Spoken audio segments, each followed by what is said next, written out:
Hi hello viewers, నేను మీ MSR. ఈరోజు ప్రధాన పత్రికల్లోని ప్రధాన అంశాలు మీకోసం. నిరుద్యోగులకు గుడ్ న్యూస్. వయో పరిమితి పెంపు, ఇక ఖాళీల భర్తీ. వర్ష నోటిఫికేషన్లకు టీజీపీఎస్సీ సమాయత్తం. తొలి విడత 5,000 ఖాళీల భర్తీకి ప్రణాళికలు. ప్రతి 2 వారాలకు నోటిఫికేషన్. నేడో రేపో కమిషన్ పాలక మండలి భేటీ.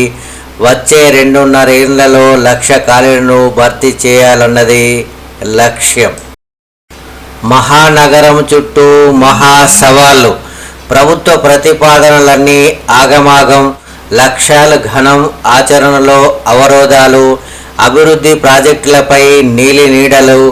న్యాయపరమైన చిక్కులు, సమస్యలు. రైతులపై ఆర్ఆర్ ట్యాక్స్. క్వింటాలకు 10 కిలోల కోత, అందులో భాగమే. ఎరువులు దొరకడం లేదు, సాగు ఎలా చేస్తారు? బీఆర్ఎస్ రాష్ట్ర ప్రధాన కార్యదర్శి జీవన్ రెడ్డి ఫైర్. అప్పుల బాధతో 2 రైతులు ఆత్మహత్య. దిగుబడులు రాక మనస్తాపం. సిద్దిపేట, కరీంనగర్ జిల్లాలో విషాదం. కొనుగోళ్ల తంటాలతో రైతు బలి. వడదెబ్బకు ప్రాణాలు పోగొట్టుకుంటున్న అన్నదాత. జలమండలి జీఎం అక్రమార్జన 100 కోట్ల పైనే. ఏసీబీ దాడిలో బయటపడిన ₹5.88 కోట్ల అక్రమాస్తులు. ట్యాంకర్ల దందాతో అడ్డగోలుగా సంపాదించారని ఆరోపణలు. బీఆర్ఎస్ పిలుపు, కాంగ్రెస్ జడుపు. పాలమూరు రంగారెడ్డి ప్రాజెక్టు పనులు నిలిపివేతపై ఇటీవల గులాబీ శ్రేణుల కన్నెర్ర.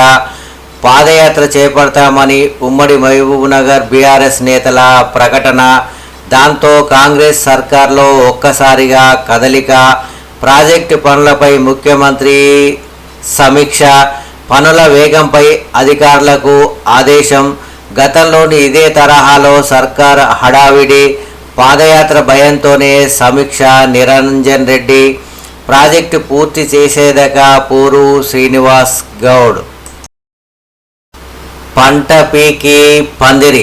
పొలాల్లో వానరుల గుంపు విధ్వంసం. గ్రామాల్లో విపరీతంగా పెరిగిపోతున్న కోతుల సంఖ్య. కూరగాయలు, సాంప్రదాయ పంటలను ఆగం చేస్తున్న వైనం. నష్టాల పాలవుతుండటంతో సాగు నుంచి వైదొలుగుతున్న రైతాంగం. రాష్ట్రంలో గణనీయంగా తగ్గిపోతున్న సాగు. 10 ఏళ్లలో సగానికి పైగా పడిపోయిన సాగు విస్తీర్ణం.